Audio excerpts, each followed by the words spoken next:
नमस्कार दोस्तों, स्वागत है आपका हमारे यूट्यूब चैनल में। आज की इस वीडियो में हम श्रीमद् भागवत महापुराण की कथा अध्याय 24 का पाठ करेंगे।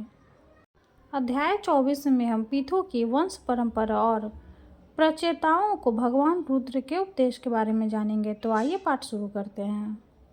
श्री मैत्री जी कहते हैं, विदुर जी, महाराज पीठों के बाद उनके पुत्र परम यशस्वी विजिता सच राजा हुए। उनका अपने छोटे भाइयों पर बड़ा स्नेह था, इसलिए उन्होंने चारों को एक एक दिशा का अधिकार सौंप दिया।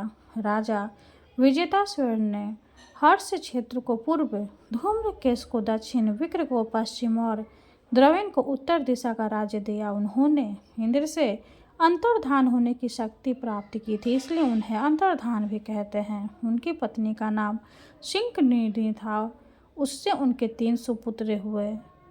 उनके नाम पावक, पवमान और सूची थे। पूर्व काल में वशिष्ठ जी का शाप होने से उपयुक्त नाम के अग्नियों ने ही उनके रूप में जन्म लिया था। आगे चलकर योग मार्ग से ये फिर अग्नि रूप हो गए। अंतर्धान के नभस्वती नाम की पत्नी से एक और पुत्र रत हरि वन प्राप्त हुआ। महाराज अंतर्धान बड़े उदार पुरुष थे। जिस समय इंद्र उनके पिता के अश्वमेध यज्ञ का घोड़ा हर कर ले गए थे, उन्होंने पता लग जाने पर भी उनका वध नहीं किया था। राजा अंतर्धान ने कर लेना, दंड देना, जुर्माना वसूल करना आदि कर्तव्यों को बहुत कठोर एवं दूसरों के लिए कष्टदायक समझकर एक दीर्घकालीन यज्ञ में दीक्षित होने के बहाने अपना राजकाज छोड़ दिया। यज्ञ कार्य में लगे रहने पर भी उन आत्मज्ञानी राजा ने भक्त भय भजन पूर्णतम परमात्मा की आराधना करके शुद्ध समाधि के द्वारा भगवान के दिव्य लोक को प्राप्त किया।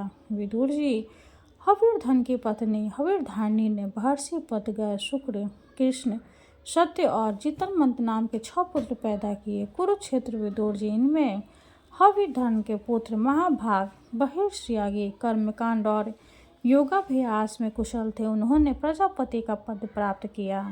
उन्होंने एक स्थान के बाद दूसरे स्थान में लगातार इतने यज्ञ किए कि यह सारी भूमि पूर्व की ओर अग्रभाग करके फैलाए हुए कुश से फट गई थी। राजा प्राचीन वरिण ब्रह्मा जी के कहने से समुद्र की कन्या सद्रुत से विवाह किया था। सर्वांग सुंदरी किशोरी सद्युति सुंदर वस्त्र भूषणों से सज धज कर विवाह मंडल में जब भांवर देने के लिए घूमने लगी, तब स्वयं अग्निदेव भी मोहित होकर उसे वैसे ही चाहने लगे जैसे सुकी को चाहा था। नवविवाहिता शतद्रुहि ने अपने नूपुरों के झनकार से ही दिशा विदशाओं के देवता, असुर, गंधर्व, मुनि, सिद्ध, मनुष्य और नाग सभी को वश में कर लिया था। शतद्रुति के गर्भ से प्राचीन वहीं के प्रचेता नाम के 10 पुत्र हुए। वे सब बड़े ही धर्मज्ञ तथा एक से नाम और आचरण वाले थे। जब पिता ने उन्हें संतान उत्पन्न करने का आदेश दिया, तब उन सब ने तपस्या करने के लिए समुद्र में प्रवेश किया। वहाँ 10,000 वर्ष तक तपस्या करते हुए उन्होंने तप का फल देने वाले श्री हरि की आराधना की। घर से तपस्या करने के लिए जाते समय मार्ग श्री महादेव जी ने उन्हें दर्शन देकर कृपया पूर्वक जिस तत्व का उपदेश दिया था, उसी का वे एकाग्रता पूर्वक ध्यान, जप और पूर्वज करते रहे। विदुर जी ने पूछा, मार्ग में प्रचेताओं का श्री महादेव जी के साथ किस प्रकार समागम हुआ और उन पर प्रसन्न होकर भगवान शंकर ने उन्हें क्या उपदेश दिया? वह सार युक्त बात आप कृपा करके मुझसे कहिए। ब्रह्म से शिव जी के साथ समागम होना तो देहधारियों के लिए बहुत कठिन है, औरों की तो बात ही क्या है।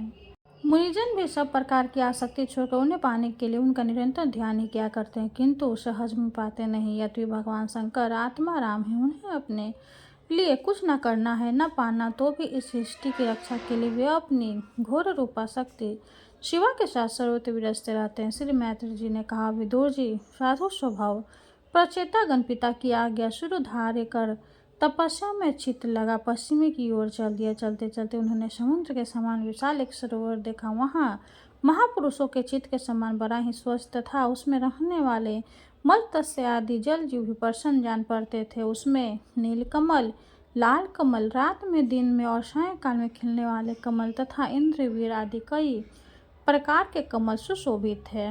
उसके टंगों पर हंस, सारस, चकवा और कारंडवा आदि जल पक्षी चहक रहे थे। उसके चारों ओर तरह तरह के वृक्ष और लताएं थीं। उन पर मतवाले और गूंज रहे थे। उनकी मधुर ध्वनि से हर्षित होकर मानो उन्हें रोमांचक हो रहा था। कमल कोश के पराग पुष्प वायु के झंकुरने से चारों ओर उड़ रहे थे, मानो वहाँ कोई उत्सव हो रहा है। वहाँ मृदंग, पवन आदि बाजों के साथ अनेकों दिव्य रंग रानियों के क्रम से गायन की मधुर ध्वनि सुनकर उन राजकुमारों को बड़ा आश्चर्य हुआ। इतने में उन्होंने देखा देवादिदेव भगवान शंकर अपने चुनर्यों के सहित उस सरोवर से बाहर आ रहे थे। उनका शरीर तपी हुई सुवर्ण राशि के समान कांतिमान है, कंठ नीलवर्ण है तथा 3 विशाल नेत्र। वे अपने भक्तों पर अनुग्रह करने के लिए उद्यत है। अनेकों गंधर्व उनका सुयंस गा रहे हैं।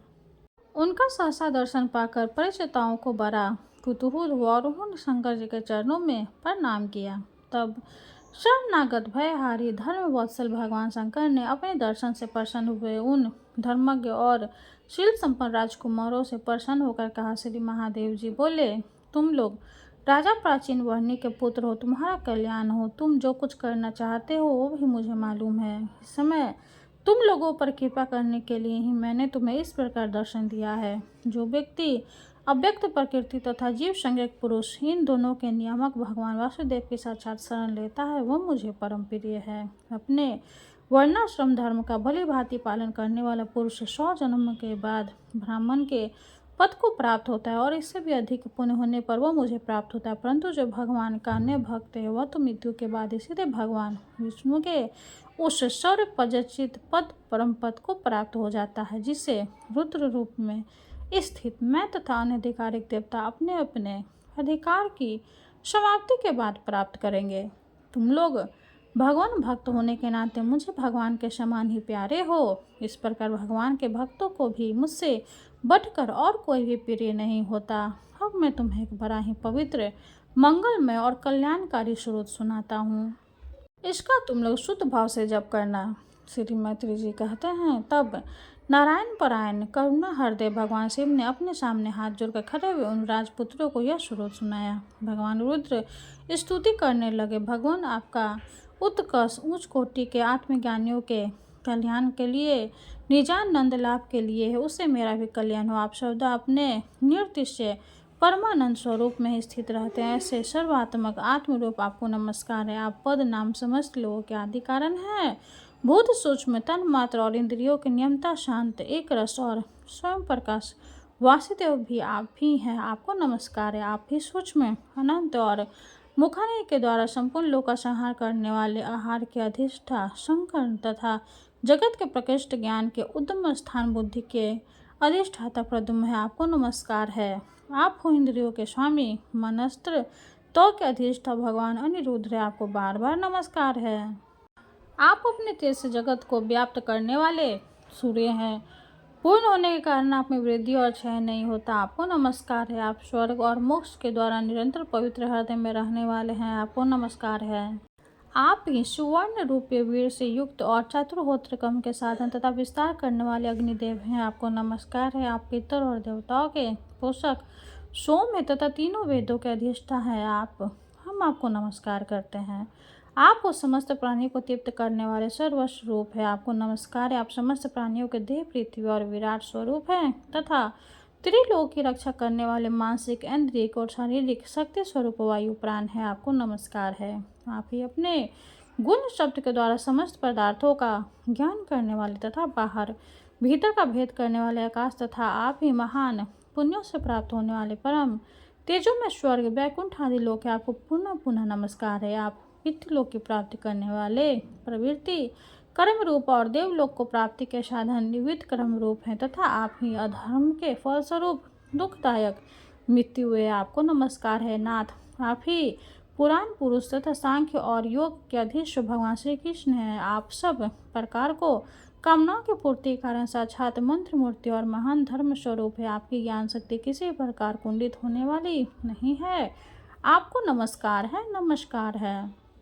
आप ही कर्ता, करण और कर्म तीनों शक्ति की एकमात्र आश्रय। आप ही अहंकार के अधिष्ठा रुद्र। आप ही ज्ञान और क्रिया स्वरूप है तथा आपसे ही परा, पश्यंती, मध्यमा और व्यक्ति 4 प्रकारों को माननीय अभिव्यक्ति होती है। आपको नमस्कार है। प्रभु, हमें आपके दर्शनों की अभिलाषा है, अतः आपके भजन जिसका पूजन करते हैं और जो आपके निज जनों को अत्यंत प्रिय है, आपने उस अनूप रूप की आप हमें झांकी कराइए।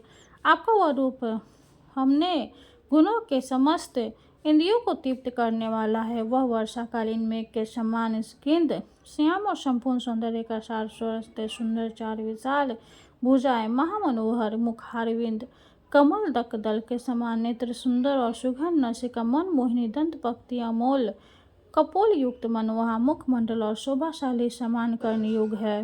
प्रीतिपूर्ण उन्मुख हाथ से तिरछे चितवन काली काली घुंघराली अलके कमल कुसुकी केर के समान फहराता हुआ पीताम्बर झिलमिलाते हुए कुंडल चमकते हुए मुकुट कंगकन हार नुपुर और मेखला आदि विचित्र आभूषण तथा शंख चक्र गद्दा पद्म वनमाला और कौस्तुक भमनी के कारण उसकी अपूर्व शोभा है। उसके सिंह के समान स्थूल कंधे हैं जिन पर हार केयूर एवं कुंडल धानी कांति झिलमिलाती रहती है तथा कौस्तुभ भमनी कांति के सुशोभित मनोहर गिवरा है। उसका श्यामल वक्षस्थल श्री वत्स सिंह के रूप में लक्ष्मी जी का नित्य निवास होने के कारण कसौटी की शोभा को भी मात करता है। उसका त्रिवली से सुशोभित पीपल के पत्ते के समान सुडौल उदर श्वासन के आने जाने से हिलता हुआ बड़ा ही मनोहर ज्ञान बढ़ता है। उसमें जो भौर के समान चक्करदार नाभि है वह इतनी गहरी है कि उसे उत्पन्न हो यह विश्व मानो फिर उसी में लीन होना चाहता। श्याम वन कटी भाग में पीताम्बर और सुवर्ण की मेखला शोभायमान है। सम्मान और सुंदर चरण पीलती ध और पुण्य के कारण आपका दिव्य वियर बड़ा ही सुगम जान पड़ता है। अपने चरण कमलों की शोभा शरद ऋतु के कमल दल की कांति की भी तिरस्कार करती है। उनके नखों से जो प्रकाश निकलता है वह जीवों के हृदय धार को तत्काल नष्ट कर देता है। हमें आप कृपा करके भक्तों के भयहारी एवं आश्रय स्वरूप उसी रूप का दर्शन कराइए। जगत गुरु हम अज्ञान वृत्त प्राणियों को अपने प्रारिक मार्ग बतलाने वाले आप हो हमारे गुरु प्रभु। चित्त शुद्धि की अभिलाषा रखने वाले पुरुष को आपके इस रूप का निरंतर ध्यान करना चाहिए। इसकी भक्ति हो शुद्ध धर्म का पालन करने वाले पुरुषों को अभय करने वाली स्वर्ग का शासन करने वाले इंद्र भी आपको ही पाना चाहता है तथा विशुद्ध आत्मज्ञानियों की गति भी आप ही है। इस प्रकार आप सभी देहधारियों के लिए अत्यंत दुर्लभ है। केवल भक्तिमान पुरुष ही आपको पा सकते हैं। सत्पुरुषों के लिए भी दुर्लभ अन्य भक्तों से भगवान को प्रसन्न करके जिनकी प्रसन्नता किसी अन्य साधना से दुस्साध्य ऐसा कौन होगा जो उनके चरण तल के अतिरिक्त और कुछ चाहेगा। जो काल अपने अदम्य उत्साह और पराक्रम से फरकती हुई भौहों के इशारे से सारे संसार का संहार कर डालता है वह भी आपके चरणों की शरण में गए हुए प्राणी भर अपना अधिकार नहीं मानता। ऐसे भगवान के प्रेमी भक्तों का यदि आधे क्षण के लिए भी समागम हो जाए तो उसके सामने मैं स्वर्ग और मोक्ष को कुछ नहीं समझता। फिर मर्ष से लोक के तुच्छ भोग की तो बात ही क्या है। प्रभु आपके चरण संपूर्ण पाप राशियों को हर लेने वाले हैं। हम तो केवल यही चाहते हैं कि जिन लोगों के आपकी कीर्ति और तीर्थ गद्दाजी में आंतरिक और ब्रह्म स्नान करके मानसिक और शारीरिक दोनों प्रकार के पापों को धो डाला है तथा जो जीवों के प्रति दया राग द्वेष रहित चित्त तथा सरलता आदि गुणों से युक्त है उन आपके भक्तजनों का संग हमें सदा प्राप्त होता रहे। यदि हम पर आपकी बड़ी कृपा होगी जिस साधक का चित्त भक्ति योग से निगृहित एवं विशुद्ध न होकर ब्रह्म विश्वों भटकता और न अज्ञान गुहा रूप प्रकृति में लीन होता है वह अन्यासी अपने स्वरूप का दर्शन पा जाता है जिसमें सारा जगत दिखाई देता है वह और जो स्वयं संपूर्ण जगत में भास रहता है वह आकाश में समान विस्तृत और परम प्रकाश में ब्रह्म तत्व आप ही है। भगवान आपकी माया अनेक प्रकार के रूप धारण करती है। इसी के द्वारा आप इस प्रकार जगत की रचना पालन और संहार करते हैं जैसे यह कोई सदुष्ट हो किंतु इससे आप में किसी प्रकार का विकार नहीं आता। माया कारण दूसरे लोगों में ही भेद बुद्धि उत्पन्न होती है। आप परमात्मा पर वह भगवान प्रकाश डालने के असमर्थ होते हैं। आपको तो हम परम स्वतंत्र ही समझते हैं। आपका स्वरूप पंचभूत इंद्रियों और अंतःकरण के प्रेरक रूप में उपलब्धित है जो कर्मयोगी पुरुष सिद्धि प्राप्त करने के लिए तरह तरह के कर्मों द्वारा आपके इस सद्गुण साकार स्वरूप का सदापूर्वक भली भांति पूजन करते हैं। वे ही वेद और शास्त्रों के सच्चे मर्मज्ञ प्रभु आप ही अद्वितीय आदि पुरुष है। सृष्टि के पूर्व आपकी माया शक्ति सोई रहती है फिर उसी के द्वारा सत्व रज और तम रूप गुण का भेद होता है। इसके बाद उन्हीं गुणों से महत्व अहंकार आकाश वायु अग्नि जल पृथ्वी देवता ऋषि और समस्त प्राणियों से युक्त इस जगत की उत्पत्ति होती। फिर आप अपने ही माया शक्ति से रचे हुए इस जरायुज अंडर खेद और उसे चार प्रकार के शरीर में अंश रूप में प्रवेश कर जाते हैं। और जिस प्रकार मधुमक्खी अपने ही उत्पन्न किए हुए मधु का आस्वादन करती है, उसी प्रकार वह आपका अंश उन शरीर में रहकर इंद्रिय कुछ विषयों को भोगता है। आपके उस अंश को ही पुरुष या जीव कहते हैं। प्रभु, आपका तत्व ज्ञान प्रत्यक्ष से नहीं, अनुमान से होता है। प्रलय काल उपस्थित होने पर काल स्वरूप आप ही अपने प्रचंड अश्वावेग से पृथ्वी आदि भूतों को अन्य भूतों से सिद्ध कराकर समस्त लोगों का संहार कर देते हैं। जैसे वायु अपने असहनीय प्रचंड झोंकों से मेघों के द्वारा ही मेघ को तितर बितर करके नष्ट कर डालती है। भगवान, यह मोहग्रस्त जो प्रमादवश हर समय उसी चिंता में रहता है कि अमुक कार्य करना है, इसका लोभ बढ़ गया है और इसे विषयों की लालसा बनी रहता है, किंतु आप सदा ही सजग रहते हैं। भूस से जीव लपलपाता हुआ सर्प जैसे चूहे को चट कर जाता है, उसी प्रकार आप अपने काल स्वरूप को उसे सहस लील जाते हैं। आपकी अवहेलना करने के कारण आपकी आयु को व्यर्थ मानने वाला ऐसा कौन विद्वान होगा जो आपके चरण कमलों को बिसराएगा।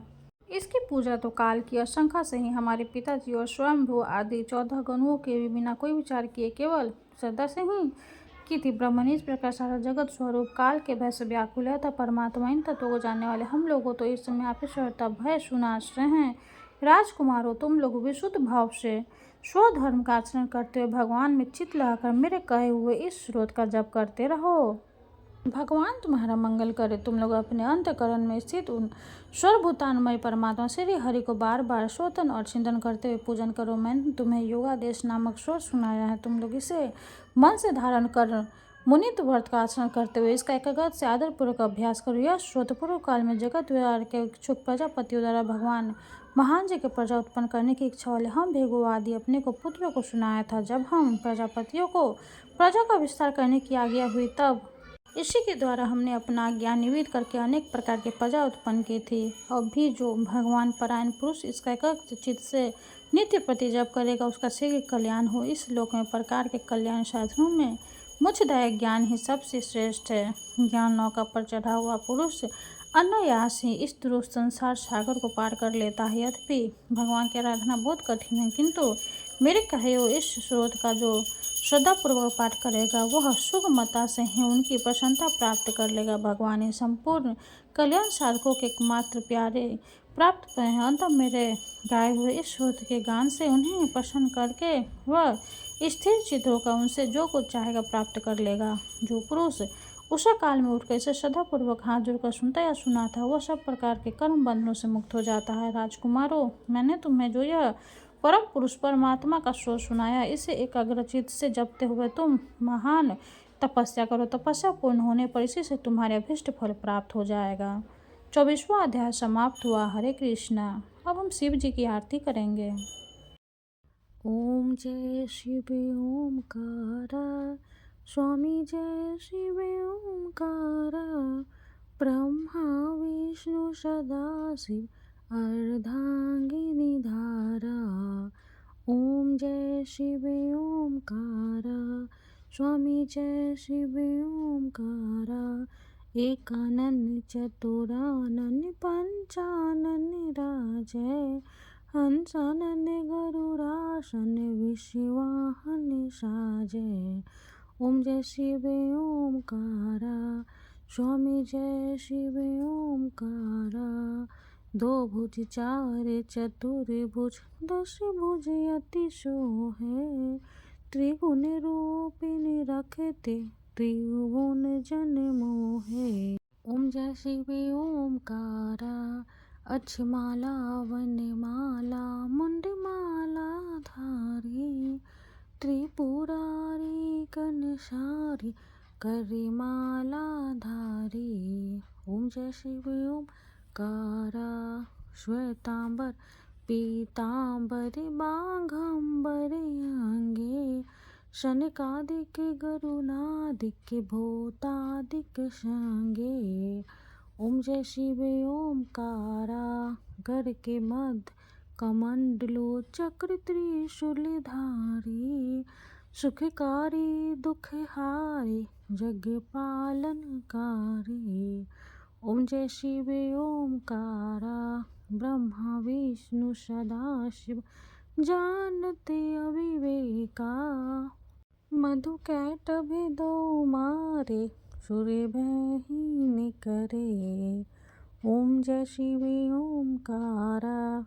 लक्ष्मी व सावित्री पार्वती संगा।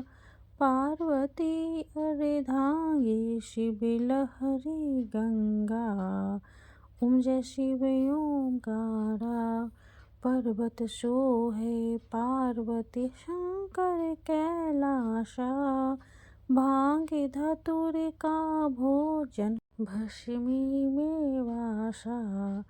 ओम जय शिव ओमकारा। जटा में गंगे बहते हैं गले मंडल माला। शेष नाग लिपटावत ओढ़ते मृगशाला। ओम जय शिव ओमकारा।